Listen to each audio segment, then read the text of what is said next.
So welcome back here on my YouTube channel, and for today's video guys, pag-uusapan natin kung paano nga ba makakaiwas yung mga alaga natin sa sakit na parvovirus at saka distemper.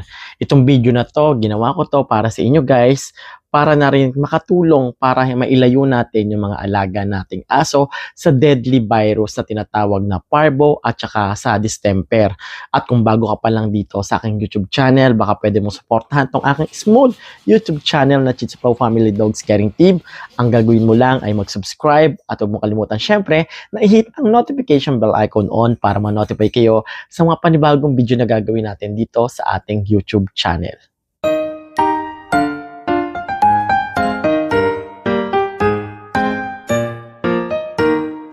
Sige, Rabia, iri pa. Iri mo pa, Rabia. Iri pa. Push! Yes!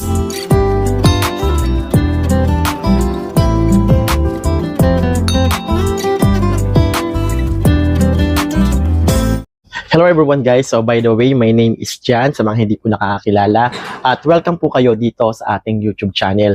I do this video because maraming nag-PM din sa akin, mga first time poor parents na first time din nilang mag-alaga ng aso at wala silang knowledge about parvovirus at saka distemper. At ang nakakalungkot nga niya, nag-PM sila kasi nga mayroong mga sakit yung mga alaga nilang aso na parvo at saka distemper.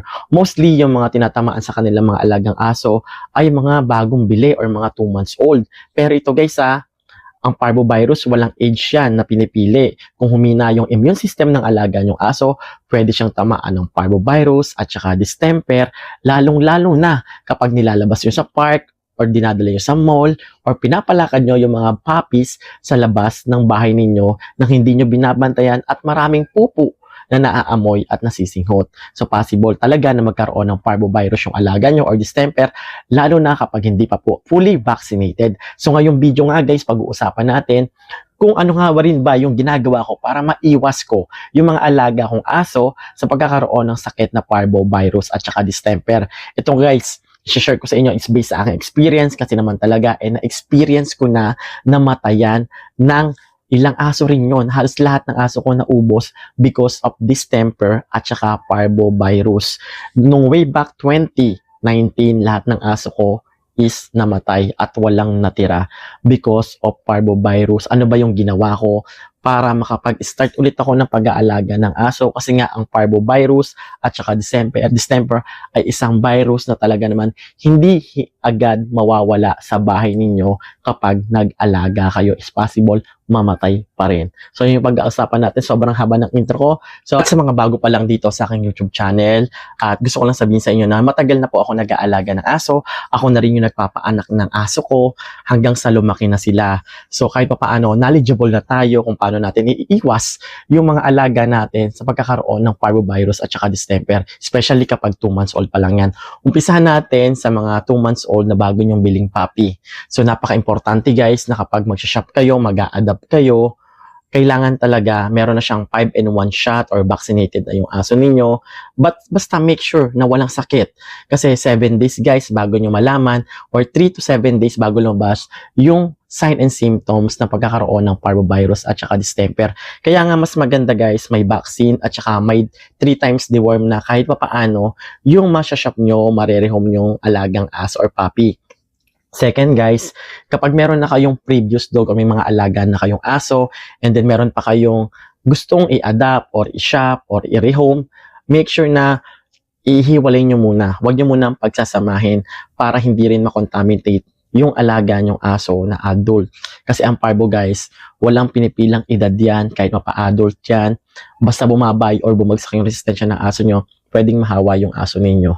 Kahit sobrang painom pa kayo ng vitamins. So napaka-importante, i-segregate nyo muna, i-isolate nyo yung bagong shop nyo or rehome yung aso. And then, importante is obserbahan ninyo within 7 days.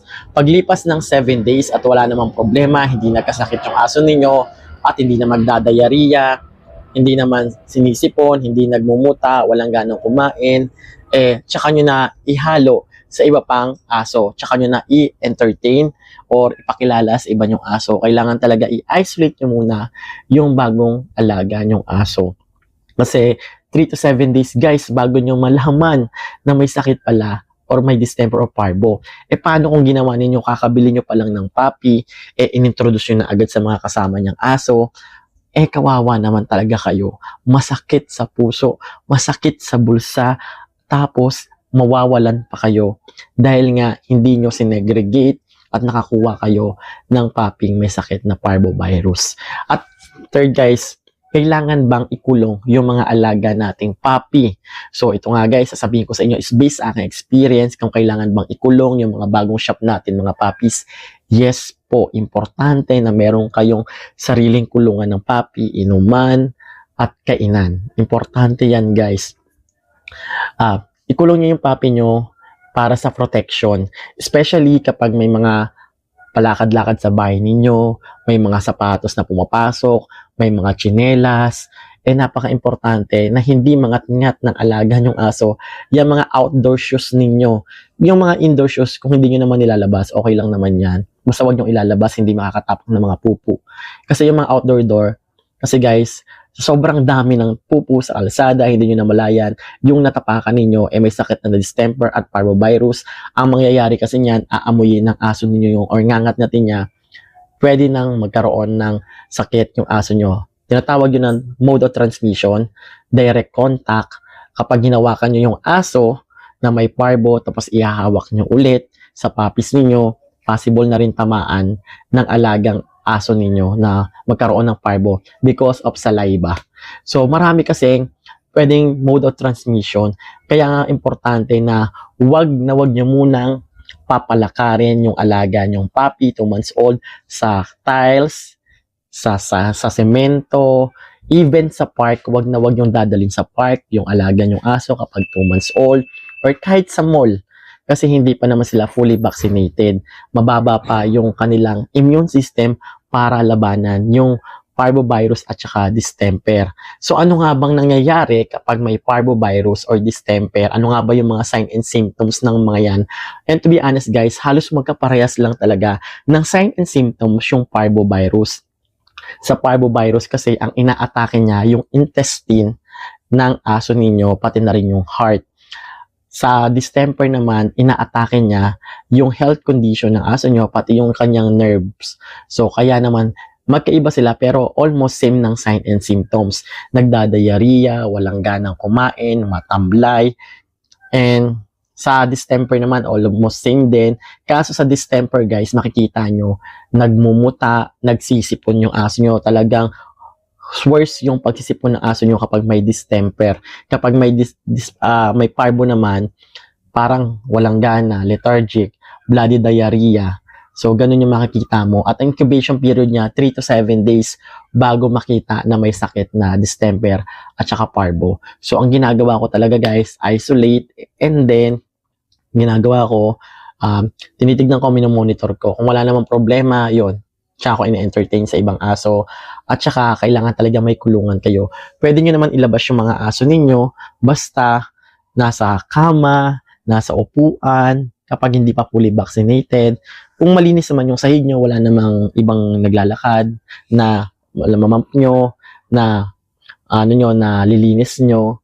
So, pwede rin naman paapak sa tiles. Huwag lang yung mga labas-pasok, yung outdoor shoes, outdoor sleeper. So, ganun. Kasi possible na magkaroon ng parvo. At saka, kung hahawak kayo sa ibang aso, kunyari, lalabas kayo, and then nahawak kayo ng ibang aso, makikipag-mingle kayo sa ibang aso, pag uwi niyo sa bahay, magugas kayo ng kamay para bago niyo hawakan yung aso ninyo. Kasi sobrang daling tamaan ng mga puppies, promise. Pag nagkaroon ng parvo yan, hindi malaki yung chance na mabuhay siya. Lalong-lalo na yung distemper. Kung ikukumpara mo yung parvo at saka sa distemper guys, mas deadly ang distemper kesa sa parvovirus. Ang parvo kasi guys, pag naagapan nyo, pag nakita nyo agad yung sign and symptoms na may parvo, nadala nyo agad sa vet, tapos na dextrosan, nabigyan agad ng tamang gamot, possible, malaki yung chance na makasurvive. Pero yung distemper guys, Diyos ko, sabihin ko sa inyo, maaga kong dinala yung aso ko sa vet. Lahat ng gamot binili ko, lahat ng kailangan kong gawin ay ginawa ko. Pero at the end, in the end, talaga namang walang nangyari.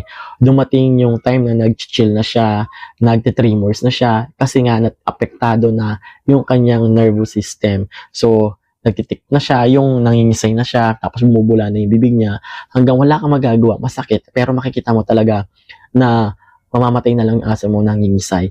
Ganun ang distemper. Sobrang papahirapan niya talaga yung mga puppies bago mamatay kumpara sa parvo na makikita mo na lang patay na.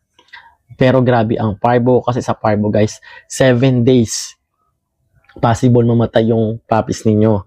Pero sa distemper, halos aabot pa ng 15 days guys. 15 days, akala mo naka-recover na yung aso mo pero hindi pa pala. Yun yung masakit doon. Na akala mo okay na, kumakain na siya, pero tuloy-tuloy pa rin hanggang sa tamaan na yung kanyang nerves sa utak. So, yun yung difference talaga ng parvo at saka distemper. So, kaya nga pag nakita nyo na agad yung sign and symptoms, kapag parvo, dalhin nyo na agad sa pet. So, yun na nga guys, no? Sa parvovirus guys, ang tinatamaan kasi dyan, yung kanyang digestion, pati yung heart.